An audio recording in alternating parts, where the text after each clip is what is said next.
Bom, a gente vai fazer aqui uma análise de conjuntura. A gente convidou o João Paulo Rodrigues, coordenador nacional do Movimento dos Trabalhadores Sem Terra, MST, para esse bate-papo aqui nesta segunda-feira. Olá, João Paulo, bom dia, seja muito bem-vindo. Bom dia, Marilu. Prazer enorme falar com todos vocês da Rádio Brasil. Um prazer enorme falar com o Glauco e nessa manhã fria de São Paulo, né? Uma alegria a gente poder alegrar os corações de vocês aí com os bons temas da política. Tá certo, João Paulo, exatamente, está com um frio danado aqui em São Paulo. Daqui a pouco o pessoalzinho já no chat já vai falar qual que é a temperatura aí no norte, no sul do país, no nordeste, enfim. Vamos ter a participação de muita gente, tenho certeza. João Paulo, bom, a gente viu ontem, né, você também, obviamente, o Bolsonaro, durante o debate da Band, atacou a jornalista Vera Magalhães, quando fez a pergunta ao candidato Ciro Gomes, e ele foi escolhido, o Bolsonaro, para comentar a resposta. Agora, para quem não acompanhou a pergunta e a resposta, a gente vai relembrar aqui um pouco esse momento, né? A Vera perguntou para o Ciro, queria saber do senhor, a que medida o senhor acha que a desinformação sobre vacinas, difundida inclusive pelo presidente da República, pode ter contribuído, além de agravar a pandemia de Covid-19 e causar mortes que poderiam ter sido evitadas, também para desacreditar a população quanto à eficácia das vacinas em geral e qual é a sua proposta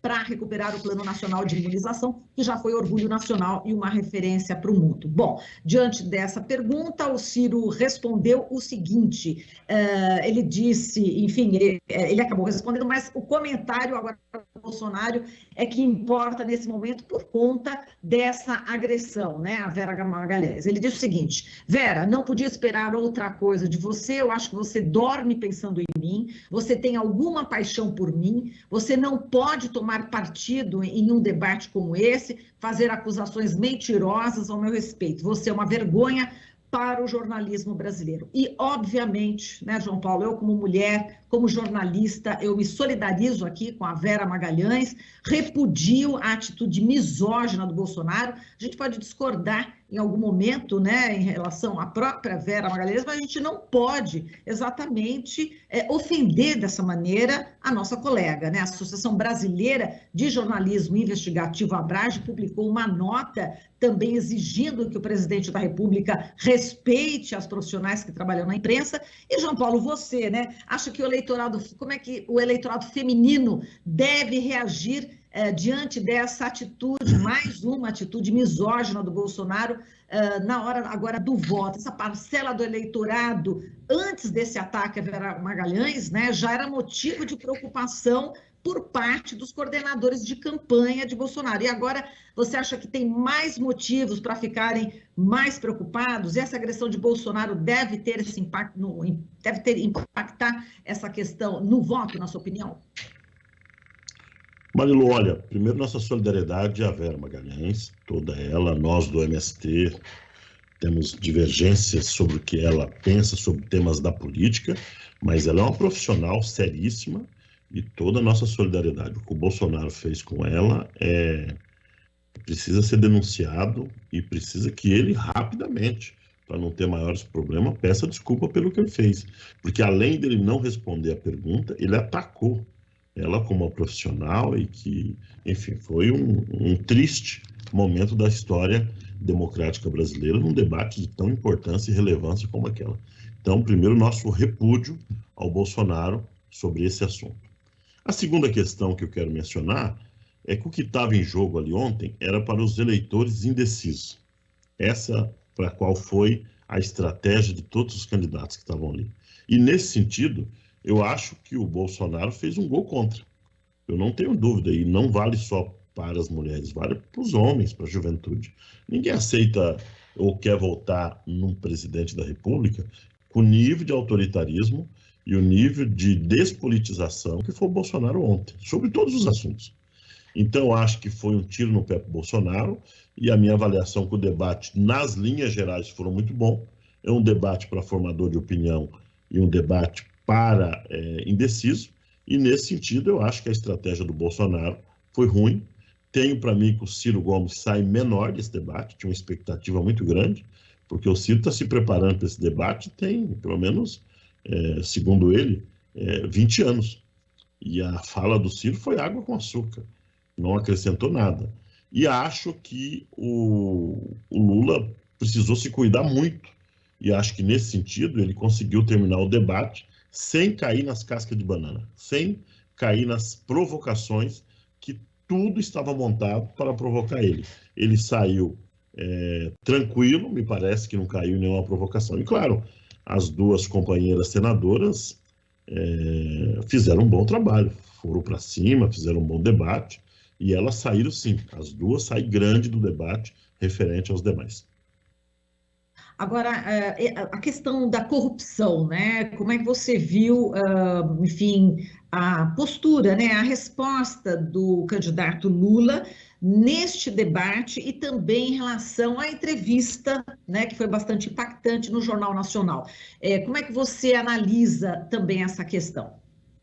Olha, eu desconfio que o Lula ainda está procurando um discurso, não para os formadores de opinião, um discurso para o povão compreender como é que funciona a história da corrupção no Brasil e quais as tarefas do judiciário, da polícia, da investigação, como é que se dá isso na prática.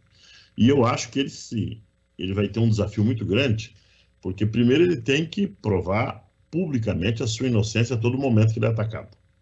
Segundo, ele tem que tentar colocar um respeito às instituições. Ele não pode fazer o discurso do Bolsonaro que todo mundo é corrupto e fica por isso mesmo.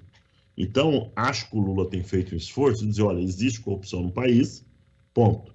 Agora, cabe a nós a construir uma legislação combinada com instituições fortes para que possa investigar. Nesse sentido, o Lula tem feito um bom trabalho.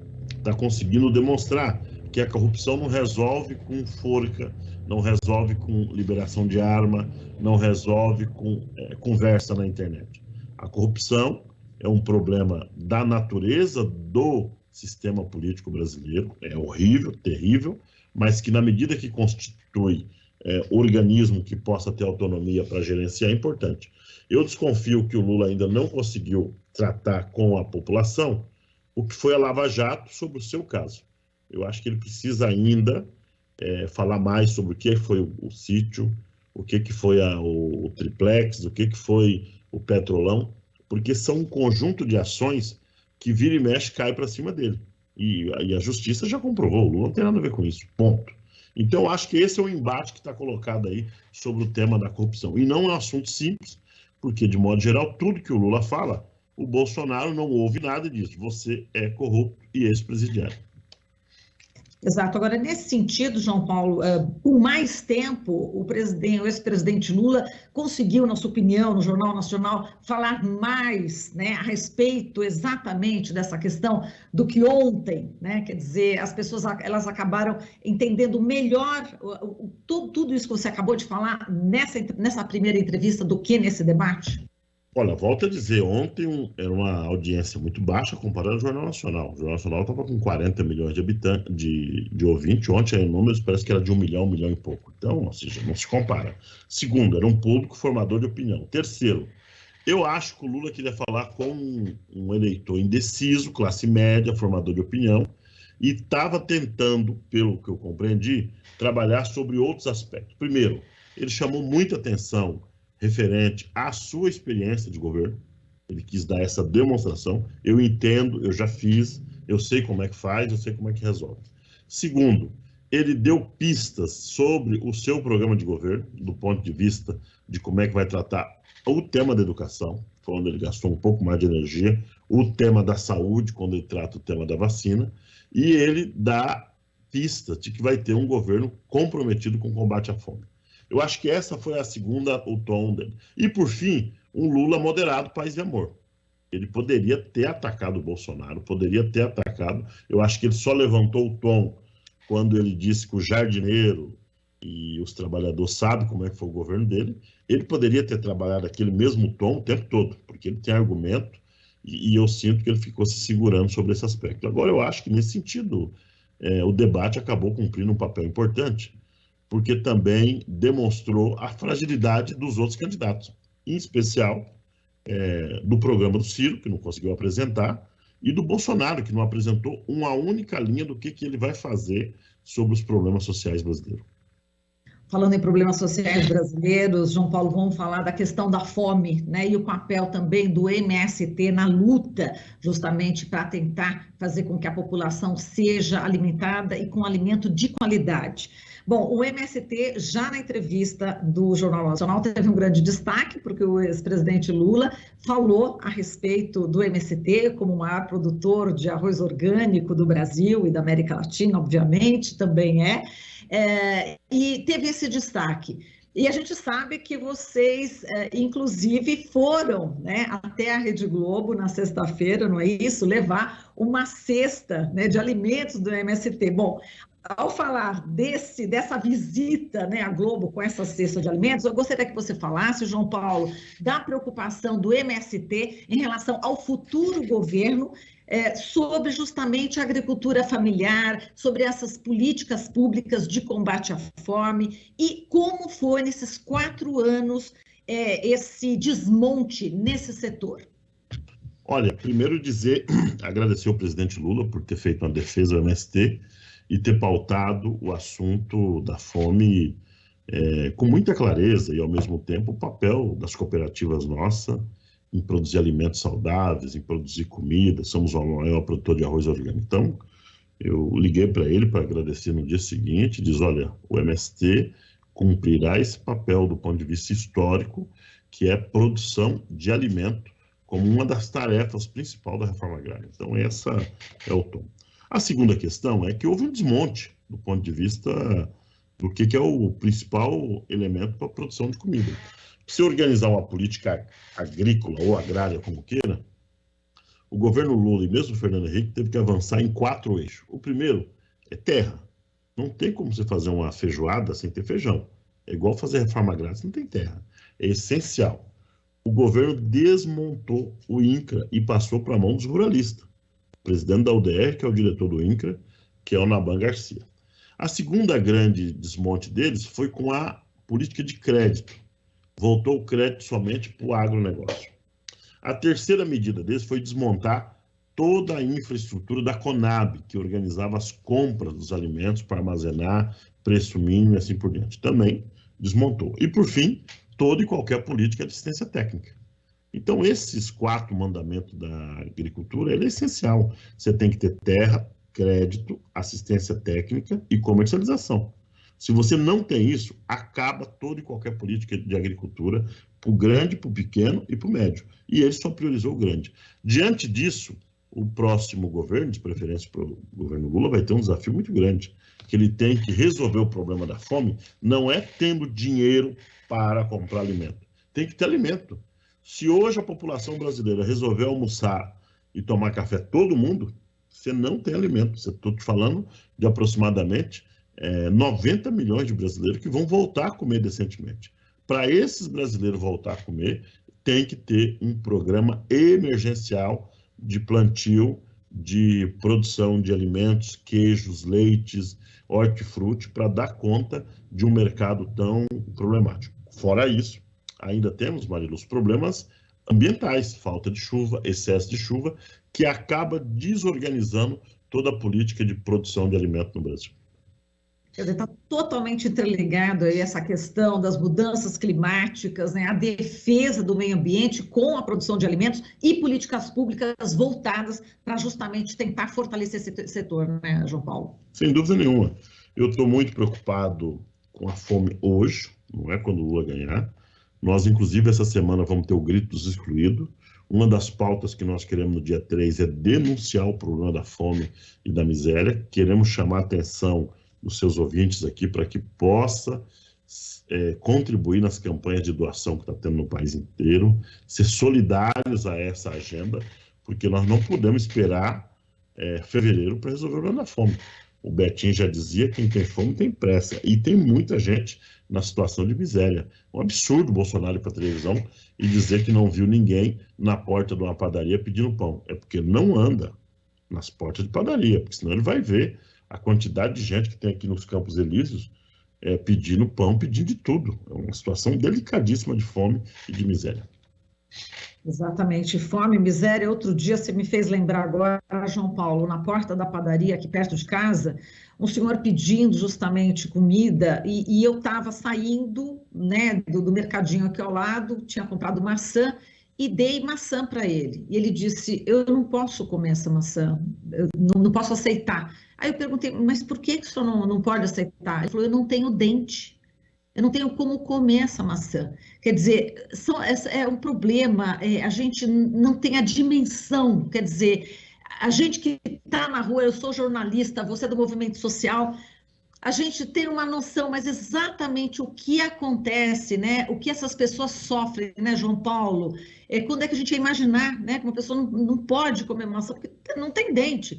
Enfim, a realidade do povo é uma realidade dramática e realmente é preciso a gente fazer com que o próximo governo olhe, né, para essas pessoas, né, João Paulo?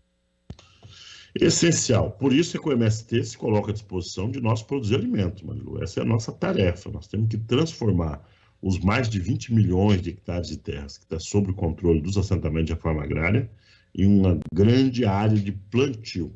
Nós não podemos acreditar que o agronegócio vai resolver o problema da fome no Brasil, porque ele produz soja para exportação, ele produz carne para exportação, ele produz celulose para produzir papel. E que bom que faça isso. Agora, só não diga que vai resolver o problema do hortifruti, do ovo, do leite, do arroz e do feijão para o povo brasileiro. Exato. Agora, eu queria que você falasse a respeito do papel das mulheres também, João Paulo. Elas sempre desempenharam um papel bastante importante, né, em várias frentes do MST, e a importância também delas nesse momento, né, onde elas também disputam aí as eleições, né, em vários setores, justamente levando essa pauta que você acaba de falar, né? Enfim, a representatividade também não só das mulheres, dos homens, dos trabalhadores sem terra no Congresso Nacional. Essa é uma luta, é uma briga que vocês estão travando nessas eleições, né?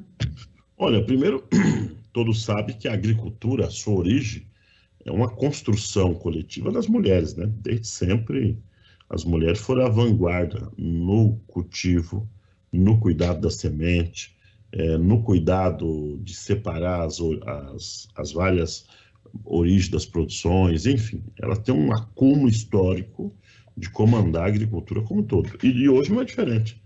Os assentamentos nossos, as cooperativas, nas suas principais tarefas estratégicas, as mulheres estão comandando, estão produzindo e assim por diante. As mulheres no Movimento Sem Terra, além de ter paridade de gênero na direção nacional, já há mais de 20 anos, que é um grande feito, talvez uma das únicas organizações da esquerda, mas cumpre um papel organizativo. E o MST foi acumulando, Maria, que a discussão central no assentamento para debater paridade, debater a questão de gênero, passa pelo debate da economia.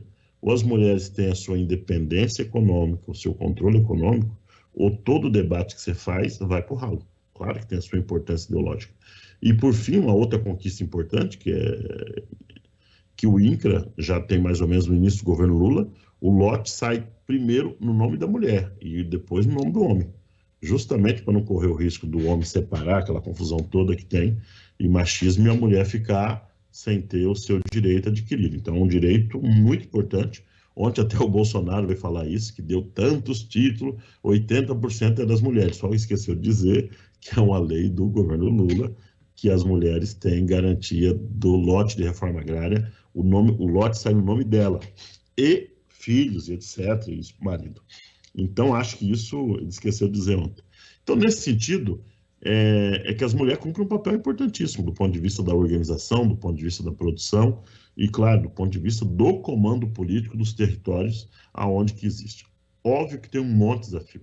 Óbvio que eu estou falando de uma população ainda que muito machista. No campo isso aumenta ainda mais por uma série de motivos.